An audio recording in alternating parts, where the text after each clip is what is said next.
ఆధ్యాత్మిక ఛానల్ జీవన యోగ కార్యక్రమానికి మీ అందరికీ స్వాగతం.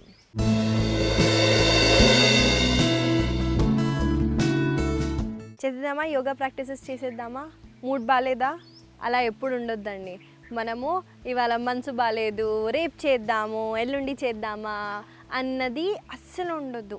ఏ పనైనా భగవద్గీతలో ఒకటి కృష్ణుడు మనకు ఒకటి చెప్పారండి. ఒక శ్లోకం ఉందండి, సతు దీర్ఘకాల నిరంతర్య సత్కార సేవితో దృఢభూమి. అంటే ఏ పనైనా సరే, యోగా ప్రాక్టీసెస్ కూడా అండి, ఏ పనైనా కన్సిస్టెంట్గా స్థిరంగా రోజు మనం ప్రాక్టీస్ చేస్తే వితౌట్ బ్రేక్ లేకుండా మనం ఏ పనైనా విత్ డివోషన్, చాలా డివోషన్గా మనము చేస్తే ఆ బెనిఫిట్సే వేరండి. మనము ఈ యోగాని డైలీ మనం ప్రాక్టీస్ చేసి ఈ ఇచ్చే బెనిఫిట్స్ కానివ్వండి, ఆధ్యాత్మికంలో చేరడానికి దారి కూడా చూపిస్తుందండి. అంత మాట్లాడే అంత స్తోమత కూడా నాకు లేదండి ఆధ్యాత్మికం గురించి. అది చాలా డీప్ ఉంటుంది. కాబట్టి మనము ఆ స్టేజ్కి రీచ్ అవ్వడానికి ట్రై చేద్దాం. ఇవాళ మనం ముందుగా ప్రాణాయామాతో స్టార్ట్ చేద్దాము. దానికి సీటింగ్ పొజిషన్ సుఖాసనంలో కూర్చుందాము. సో ఇవాళ మనము ప్రాణాయామాతో స్టార్ట్ చేద్దాము. ప్రాణాయామ కపాలభాతి ప్రాణాయామాన్ని. కపాల అంటే మన స్కల్, భాతి అంటే షైన్, లైట్ అన్నమాట. ఈ ప్రాణాయామతో మన స్కల్ని షైన్ చేయొచ్చు అంట. చాలా మంచి ప్రాణాయామ. మనం ప్రాక్టీస్ చేద్దాము. ఎలా చేయాలో నేను మీకు చూపిస్తాను చూడండి. సో మనం ఇలా సుఖాసనంలో కూర్చొని ఇన్హేల్ చేస్తూ ఎక్స్హేల్ చేయండి. ఇప్పుడు ఇన్హేల్ చేస్తూ ఎక్స్హేల్ చేస్తూ. సో మనము ఈ ప్రాణాయామాలో ఈ మూమెంట్ చేస్తున్నామండి. చూడండి, ఇన్హేల్ చేస్తూ ఎక్స్హేల్ చేస్తూ.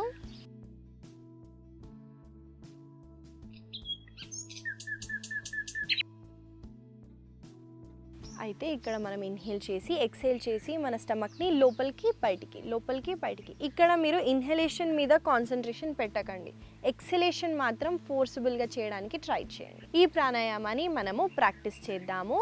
ఒకవేళ మీరు చేయలేకపోతే ఒక చేయిని ఇలా మీ కడుపు దగ్గర పెడుతూ ఇన్హేల్ చేస్తూ ఎక్స్హేల్ చేయండి. ఇలా అబ్జర్వ్ చేస్తే కొన్ని ప్రాక్టీసెస్ తర్వాత మీరు చేయగలుగుతారు.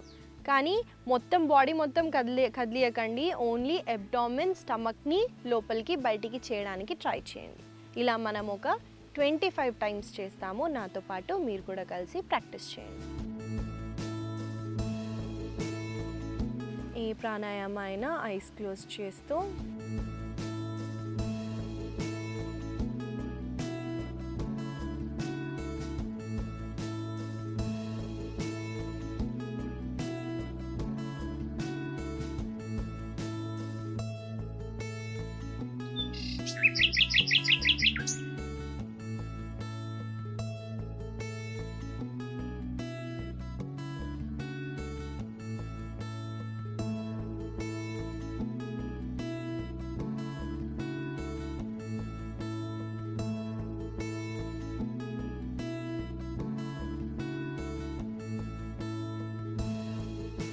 స్లోగా ఈ రెండు చేతుల్ని ఇలా కప్ షేప్ చేస్తూ గ్యాప్స్ నుంచి చూస్తూ స్లోగా ఐస్ని ఓపెన్ చేయండి.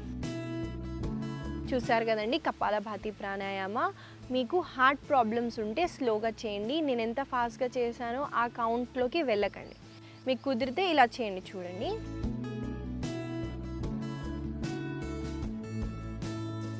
ఇలా మీరు మెల్లగా కూడా ప్రాక్టీస్ చేయొచ్చు. సో ప్రాణాయామం అయిపోయిందండి. మనము వార్మప్స్తో స్టార్ట్ చేసేద్దాము. దానికి ఇన్హేల్ చేయండి సెంటర్లో, ఎక్స్హేల్ చేస్తూ నెక్ని మనము రైట్ సైడ్కి ట్విస్ట్ చేస్తున్నాం. ఇన్హేల్ చేస్తూ అగైన్ సెంటర్, ఎక్స్హేల్ చేస్తూ మనము లెఫ్ట్ సైడ్కి ట్విస్ట్ అవ్వండి. ఈ మూమెంట్ని ఒక 5 టైమ్స్ చేయండి.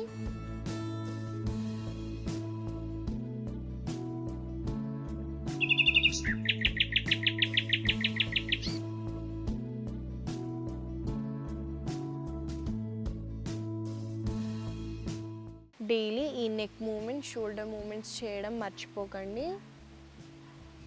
స్లోగా ఇన్హేల్ చేస్తూ సెంటర్కి వచ్చి ఎక్స్హేల్ చేస్తూ రిలాక్స్ అవ్వండి. ఎందుకంటే మనము చాలా స్ట్రెస్, టెన్షన్ మన షోల్డర్స్, మన నెక్ మీదనే ఉంటుందండి. మీరు అబ్జర్వ్ చేస్తుంటే అనవసరంగా ఏముండదు కానీ మన నెక్ పట్టేస్తుంది అనమాట. నెక్ పట్టేసింది అని అంటాము. అది స్ట్రెస్ వల్ల కూడా కావచ్చు, లేదా దిండ్లు ఎక్కువ హైట్ పెట్టడం వల్ల కూడా అవ్వచ్చండి. సో మనము ఈ నెక్ షోల్డర్ స్ట్రెచెస్ డైలీ చేయడానికి ట్రై చేయండి. ఇప్పుడు మెల్లగా హ్యాండ్స్ని ఇలా స్ట్రెచ్ చేసి స్లోగా మూమెంట్స్ చేయడానికి ట్రై చేయండి. క్లాక్ వైజ్,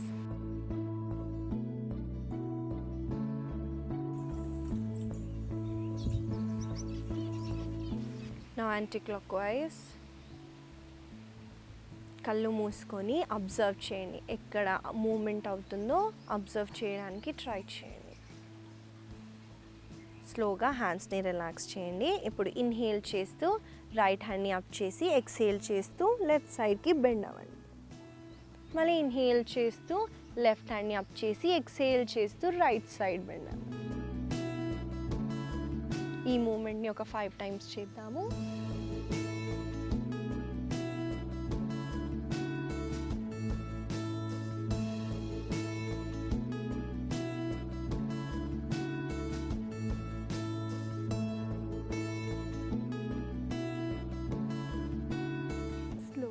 సెంటర్కి వచ్చేసి హ్యాండ్స్ని రిలాక్స్ చేయండి. ఇప్పుడు లెగ్స్ని ఇలా ఫార్వర్డ్ చేసి ఈ కుడి కాళ్ళని ఇలా పైకి పెట్టండి. ఇన్హేల్ చేస్తూ ఈ కుడి మోకాలని మన వైపుకి తీసుకొచ్చి ఎక్స్హేల్ చేస్తూ దీన్ని కిందికి ఇలా పుష్ చేయండి. ఇలా చేయడం వల్ల మన హిప్కి చాలా మంచి స్ట్రెచ్ వస్తుందండి, హిప్ ఓపెనింగ్ అవుతుంది.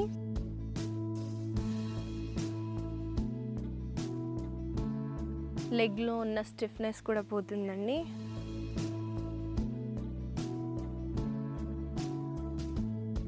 స్లోగా కుడి కాళ్ళని రిలాక్స్ చేయండి. ఇప్పుడు ఎడమ కాలుతో చేద్దాము.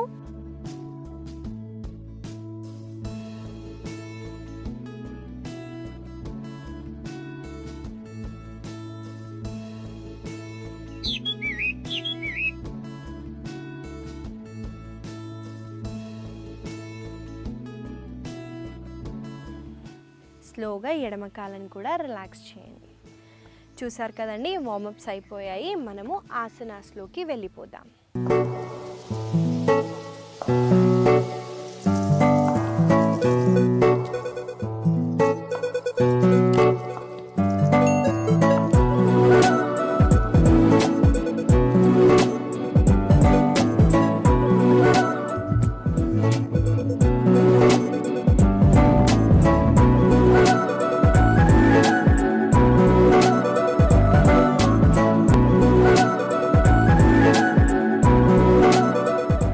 ఇవాళ మనము మొదటిగా చేసే ఆసన వీరభద్రాసన 3 అంటారు. ఎలా బ్యాలెన్స్ చేయాలో చూపిస్తాను చూడండి. ఫస్ట్గా మనం ఇలా తాడాసనలో నిల్చుంటాము. కుడి కాళ్ళని ఇలా వెనక్కి ఒక 1 స్టెప్ బ్యాకే తీసుకున్నాను. చూడండి, చాలా ఎక్కువ డిస్టెన్స్ తీసుకోలేదు, 1 స్టెప్ డిస్టెన్స్ తీసుకొని ఇన్హేల్ చేస్తూ 2 చేతుల్ని పైకని ఎక్స్హేల్ చేస్తూ మనము ముందుకి బెండ్ అవుతూ మన కుడి కాళ్ళని కూడా లేపుతాము అన్నమాట. లేపి హోల్డ్ చేస్తాం. మళ్ళీ స్లోగా ఇన్హేల్ చేస్తూ పైకని ఎక్స్హేల్ చేస్తూ హ్యాండ్స్ని రిలాక్స్ చేస్తాం. ఈ ఆసన చేసినప్పుడు బాడీ మొత్తం ఒక స్ట్రెయిట్ లైన్లో ఉండేటట్టు చూసుకోండి. ఈ కింద నీని మాత్రం ఈ కాలు ఇలా బెండ్ అవుతుందన్నమాట. ఆ కాళ్ళని స్ట్రెయిట్గా పెట్టడానికి ట్రై చేయండి. నాతో పాటు మీరు కూడా కలిసి ప్రాక్టీస్ చేయండి. ఒక 3 టైమ్స్ కలిసి చేద్దాము.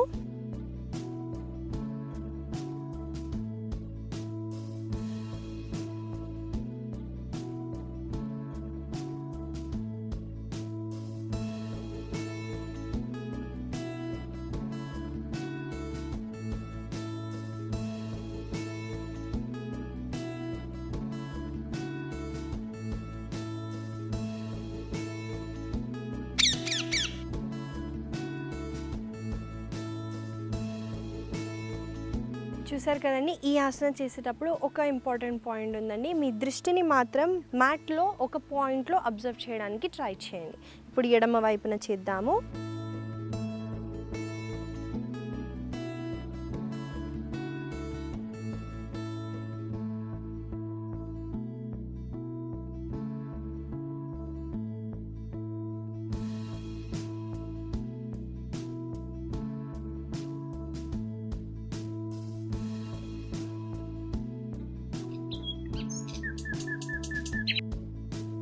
చూసారు కదండి, ఈ ఆసనాన్ని మీరు బ్యాలెన్స్ చేయలేకపోతే గోడ సపోర్ట్ కూడా తీసుకొని చేయి అక్కడ పెట్టి ఈ కాళ్ళని లేపుతూ టార్సోని ముందుకు తీసుకెళ్ళడానికి ట్రై చేయండి. ఎంతైతే అంత చేయడానికి ట్రై చేయండి.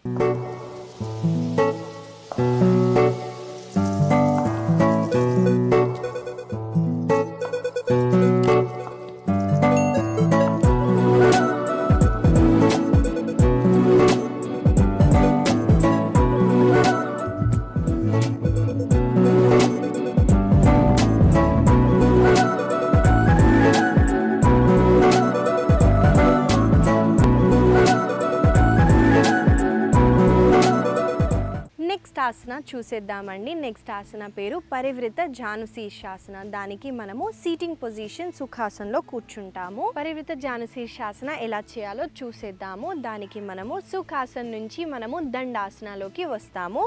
సో మనము ఒక సైడ్కి వెళ్తున్నాను చూడండి, మ్యాట్ ఒక వైపున వెళ్తున్నాను. మనము దండాసనాల నుంచి ఇప్పుడు ఈ ఎడమ కాలని ఇలా ఫోల్డ్ చేస్తూ మనము ఇలా దగ్గరికి తీసుకుంటాము. కుడి కాలని కుడి వైపున ఇలా స్ట్రెచ్ చేస్తామన్నమాట. చూడండి, చేసిన తర్వాత ఇన్హేల్ చేస్తూ 2 చేతుల్ని పైకని, ఎక్స్హేల్ చేస్తూ కుడి వైపున బెండ్ అవ్వండి. సో నేను ఇలా బెండ్ అవ్వలేదు చూడండి, ఇలా బెండ్ అవుతున్నాను. సైడ్ బెండింగ్ అంటారు, లాటరల్ బెండింగ్. ఇన్హేల్ చేస్తూ ఎక్స్హేల్ చేస్తూ బెండ్ అవ్వండి. బెండ్ అయిన తర్వాత ఇలా మనము బిగ్ టోని హోల్డ్ చేస్తూ ఇలా పైకి చూస్తాము. స్లోగా ఇన్హేల్ చేస్తూ హ్యాండ్స్ని రిలాక్స్ చేయండి. మీరు ఇంత కంప్లీట్గా వెళ్ళి హోల్డ్ చేయలేకపోతే మీరు ఈ మూమెంట్ని చేయొచ్చు. ఇన్హేల్ చేస్తూ ఎక్స్హేల్ చేస్తూ వెళ్ళండి. మళ్ళీ ఇన్హేల్ చేస్తూ పైకి, ఎక్స్హేల్ చేస్తూ కిందికి అవ్వండి. దీంతో ఈ పార్ట్ని మనము లూజన్ చేసి మనము ఆ ఆసనాలోకి వెళ్ళడానికి ట్రై చేస్తున్నాం అన్నమాట. ఈ మూమెంట్ని మనం ఒక 5 టైమ్స్ చేసి హోల్డ్ చేద్దాము. నాతో పాటు మీరు కూడా కలిసి ప్రాక్టీస్ చేయండి.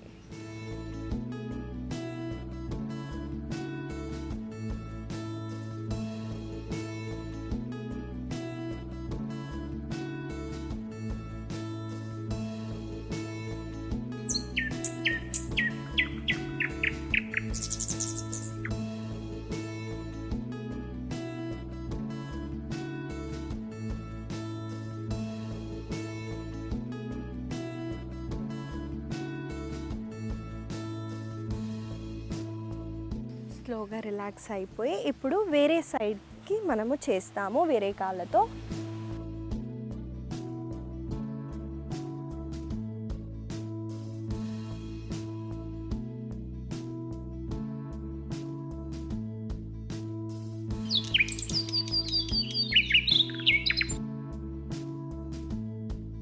రెండు కాళ్ళతో సేమ్ అన్ని కౌంట్స్ చేయడానికి ట్రై చేయండి.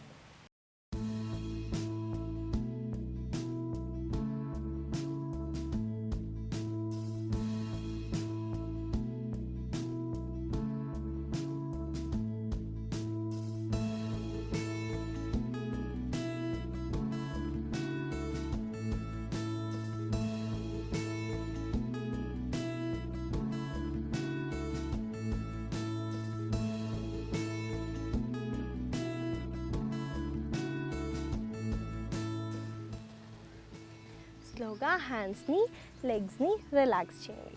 చూసారు కదండి, పరివృత జాను శీర్షాసన చాలా మంచి ఆసన. మీరు చూసుకున్నట్టయితే మీ హ్యామ్స్ట్రింగ్స్కి చాలా స్ట్రెచ్ ఇస్తుంది, మీ సైడ్స్కి కూడా ఫ్యాట్ రిడ్యూస్ చేయడానికి చాలా హెల్ప్ఫుల్గా ఉంటుందండి.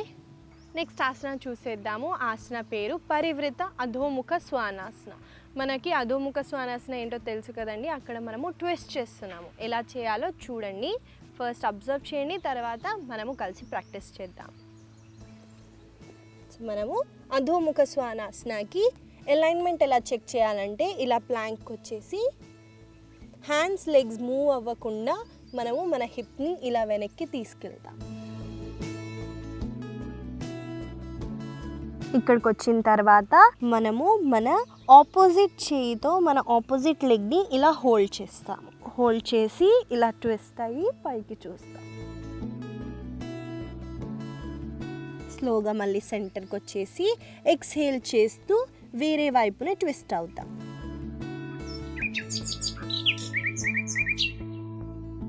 స్లోగా అగైన్ సెంటర్కి వచ్చేసి ఎక్సేల్ చేస్తూ రిలాక్స్ అవుతాం. సో చూసారు కదండి, పరివృత అధోముఖ శ్వానాసన. మనము కంప్లీట్ మన బాడీని ఒక హ్యాండ్ మీద పెడుతూ మనము ట్విస్ట్ చేస్తున్నాం కాబట్టి చాలా హ్యాండ్ స్ట్రెంగ్త్ కావాలండి ఈ ఆసన చేయడానికి. మనకి హ్యాండ్ స్ట్రెంగ్త్ పెరగాలన్నా కూడా ఈ ఆసనాన్ని డైలీ రొటీన్లో మనము యాడ్ చేయొచ్చు. ఇప్పుడు మనం ఒక 3 times ఆల్టర్నేటివ్గా రైట్ హ్యాండ్తో తర్వాత లెఫ్ట్ హ్యాండ్తో మనము ట్రై చేద్దాము. నాతో పాటు మీరు కూడా కలిసి ప్రాక్టీస్ చేయండి.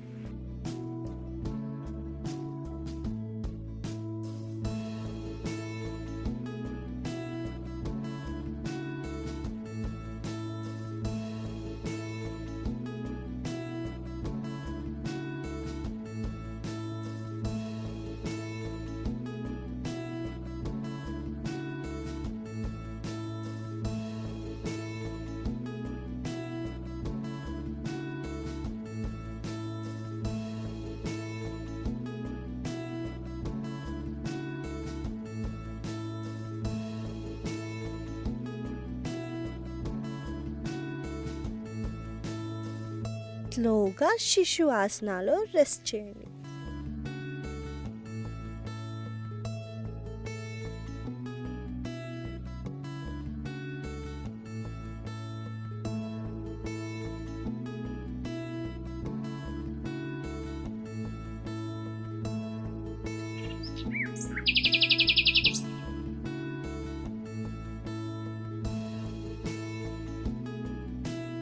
స్లోగా ఇన్హేల్ చేస్తూ పైకి.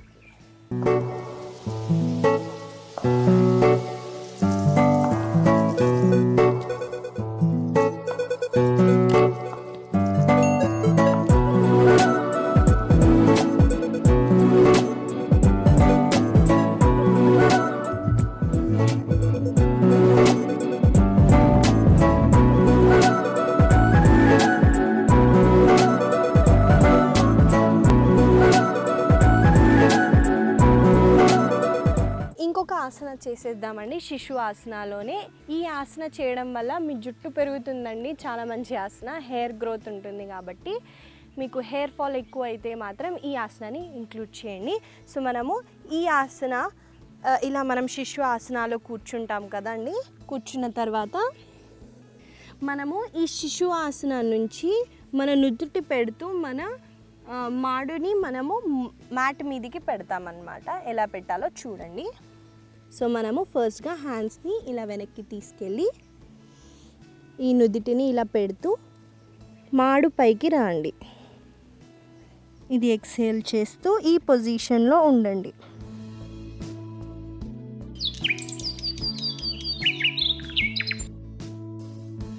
స్లోగా మళ్ళీ ఎక్సేల్ చేస్తూ రిలాక్స్ అవ్వండి. ఈ మూమెంట్ని ఒక 3 సార్లు చేద్దాము. నాతో పాటు మీరు కూడా కలిసి ప్రాక్టీస్ చేయండి.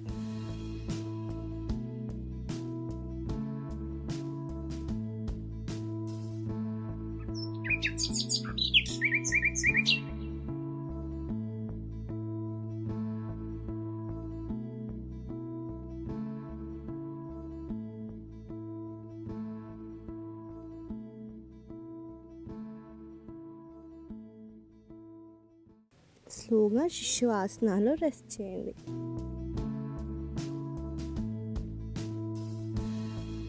స్లోగా ఇన్హేల్ చేస్తూ అప్పై, ఎక్సేల్ చేస్తూ రిలాక్స్ అవ్వండి.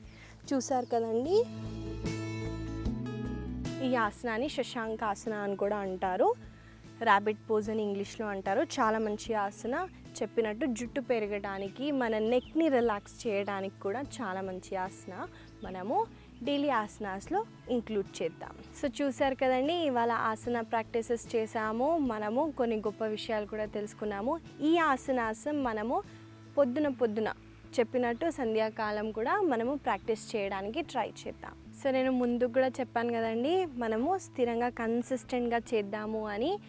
యోగా అంటేనే డిసిప్లిన్ అండి. డైలీ మనం ఈ టైంలో లేస్తాము, ఈ టైంలో పడుకుంటాము అన్నది యోగా అన్నది ఒకరోజు చేసేది కాదు. నేను చెప్పినట్టు లైఫ్ స్టైల్. అలాంటి ఇంత గొప్ప విద్యని, యోగా విద్యని మనము డైలీ చేస్తున్నారు కాబట్టి ఉపయోగాలు ఉండాలని ఆశిస్తున్నానండి. మీరు ఆనందంగా ఆరోగ్యంగా ఉండాలని అనుకుంటూ మళ్ళీ కలుద్దాం. అలా నేను మీకు ఇచ్చే చిన్న సలహా అండి, మనము అన్నాన్ని ఎన్నిసార్లు చీవ్ చేయాలి అని డాక్టర్ అంటూ ఉంటారు కదా, ఎన్నిసార్లు నమలాలి నమలాలి అని. మనము నమలకుండా, ఇది నేను కూడా చేశానండి. నా చిన్నతనంలో మా అమ్మమ్మకి పళ్ళు ఉండేవి కాదు. సో తను ఏం చేసేదంటే తినేసి మింగేసేదన్నమాట. ఓహో ఇలా తినాలేమో అని నేను కూడా అలా మింగడం స్టార్ట్ చేశానండి. అలా మీరు ఆ తప్పు చేయకండి. ఎంతైతే అంత ఫుడ్ని చీవ్ చేయడానికి ట్రై చేయండి. ఏ జంతువైనా మనం చూసుకుంటే అవి కూడా చీవ్ చేస్తాయండి. మనము టెన్షన్లో హరీబరీగా ఆఫీస్కి వెళ్ళాలని తొందర తినేసి మింగేస్తాము. దానివల్ల మనకి ఫుడ్ డైజెషన్ అవ్వదన్నమాట.